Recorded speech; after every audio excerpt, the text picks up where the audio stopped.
Здраво на сите, јас сум Стеф Шеф и денеска ќе збориме за како најефикасно и најбрзо да ги стопиме мастите. Значи, сите идете на режими и на исхрана која нема ниедна научна потпора и нема никакви резултати.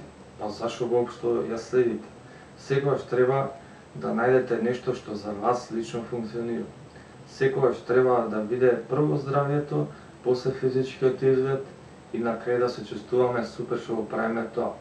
Ако не се чувствуваме супер, ако гладуваме и едноставно мислиме дека тоа е против нас, никогаш нема да успееме. Затоа треба секогаш да имаме реална цел. Реалната цел ако ослабиме 2 кг месечно, во рок од една година тоа се 20 кг. Но тоа се 20 кг сало. Значи има разлика помеѓу губење тежина и топење на масти. Топење на масти е тоа што вас ви треба. Секогаш треба да задржувате мускулната маса. Мускулната маса е многу потешко да се добие отколку што изгледа, затоа што во една година може да добиете од 2 до 5 кг мускулна маса. Многу е тешко да се добие 10 кг мускулна маса ако не се стаи стероиди, ако нема генетика добра. Значи, за да се стопи 1 кг маст е потребно да се соберат 7000 калории, да се направи калориски дефицит. Или во еден ден да не јадеме 1000 калории, или во еден ден да внесуваме 1000 калории помалку. Но тоа секогаш не функционира и секогаш треба да направиме тактики за да осигуриме се што е можно повеќе масти. Така да треба секогаш да инкорпорираме повеќе видови на тренинзи. Треба интервално вежбање, треба вежбање со тегови, треба кардио тренинзи и многу други работи. Но тоа не е потребно за почеток. За некој што е птен, дебел и не може да осврне, првото нешто што треба да се направи е да се заменат сите оброци што ги јаде во едни здрави оброци. Пример, да не јаде бел леб, да не јаде шеќер, да го намали шеќерот, тоест да внесува, да го замени шеќерот со овоше, зеленчук, да внесува житарици, да внесува мешунки како овес, леќа, граф, крашок, соја, наут и да внесува исто така големо количество на диетални влакна. Потоа да намали на процесираната храна како сладки, смоки, сите чипсови, сите храни што содржат многу натриум или сол, затоа што натриумот ја задржува водата во нашето тело. Дека непроцесираната храна не го ја задржува водата и нема многу натриум. Ние кога додаваме многу сол, едноставно водата се задржува во нашето тело. Потоа да се намали брзата храна која е голем причинител на кардиоваскуларни, рак, диабетис, гинекомастија, милион други болести што идат од неа. Затоа што секогаш брзата храна секогаш гледа за профит и за повеќе продажба отколку што гледа за вашето здравје. Со тоа ви кога ќе готвите сами, вие заштедувате ем на лекарски прегледи, ем на глупости асоцирани од брзата храна и болестите. Друго нешто е тоа што треба да не се замарате со вашиот физички изглед. Физичкиот изглед, ако ве сака некој, ќе ве сака или дебел или слаб. Финтата е да сме здрави. Финтата е да се чувствуваме добро во нашата кожа, без разлика на другите што мислат за нас. Да, ако сакате да изгледате спортски, треба да вложите исто толку. Ако сакате да изгледате здраво, не треба да вложувате ич. Треба само вашите чекори да испешачат 10 км или 5 км на почеток и да се чувствувате супер кога го правите тоа. Не треба многу да се замарате со вашиот физички изглед. Тоа е само една мамка која маркетишките трикови ќе ви го нудат како Herbalife. Ти не си здрав, ти имаш толку BMI, а ние сме едно човечко битие кое треба да се чувствува супер во нашата кожа. Без разлика што викаат, не знам, Herbalife, било кој што дава и продава суплементи. Битното е тука што се чувствува, да се чувствуваме супер. Исто така треба да го зголемиме и нашиот внес на масти и на протеини. Мастите се добри, не треба ги избегнуваме.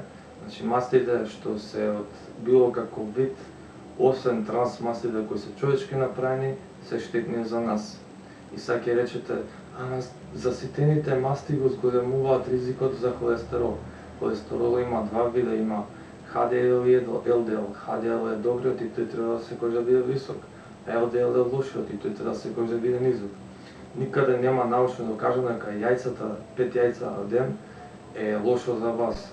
Холестеролот од јајцата се претвара во хормоните што се потребни за нас, како што се тестостерон и естроген.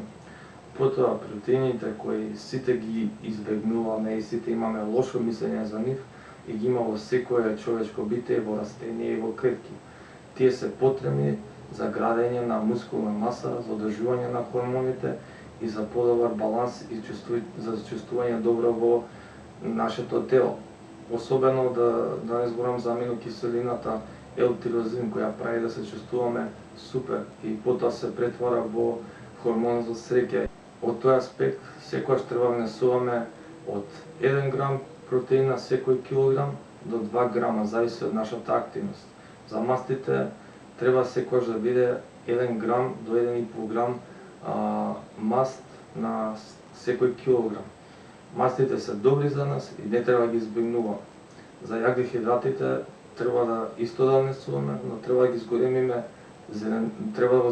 зеленчукот и треба да ги намалиме внесот на житарици, на сите тие ако сакаме да осамнеме. Нормално ако сакаме да се здебелиме, секогаш треба да ги внесуваме житариците. Друго нешто што сакам да кажам е да не подкрепнувате на другите мислења. Никогаш ако прашате што треба да јадам и вака и онака, секогаш направете си своји истражувања и секогаш размислувајте дека тоа го правите за доброто за вас. Другите мислења не ви интересираат. Секогаш другите ќе ви речат тоа не е добро за вас, а секогаш вие знаете дека тоа што го правите е добро за вас, затоа што секоја промена е добра, без разлика дали од дебел ќе правите слаб или од слаб дебел, секоја промена е добра за вас. Тој што не мисли добро за вас е тој што седи на клупа и секогаш очајува и нема никогаш резултати. А вие кога ќе дојдете, кога ќе види резултати, секогаш ќе ве прашува што сте правеле, како сте правеле, што е вашиот режим и т.н. и т.н. Таквите луѓе во вашиот живот не ви требаат. Секогаш дружете со позитивни луѓе. Најголемата промена што ќе направите со вашата диета исто така да научите да готвите.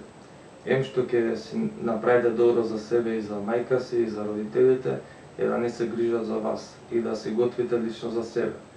Значи готвењето здрави намирници ќе ги научите и другите да готват околу вас. Прост пример ќе кажам за мајка ми. Мајка ми секогаш беше против моето воведување на здрави храна. На крај кога она почна самата да се храни 8 на 10 кг. Со тоа она ништо не правеше нешто како мене, она почна самата да се храни, почна да иде на кеј, почна да се активира и да се чувствува супер. И тоа е еден од најдобрите примери што можете ги направите лично за вас. Последното нешто што ќе кажам за вас е да имате активен сексуален живот. Значи, секогаш се што и да правиме, го правиме за спротивниот пол. Иако звучи глупо, но секогаш сакаме да привлечеме некој што со нашиот проект, со нашите изненадувања и со нашите цели кон животот. Секогаш бараме сродна душа, секогаш бараме нешто што ќе го привлечеме. Така да се надевам дека ви помогнав. Поздрав од мене, тоа е сум јас, Стеф Шеф. Чао!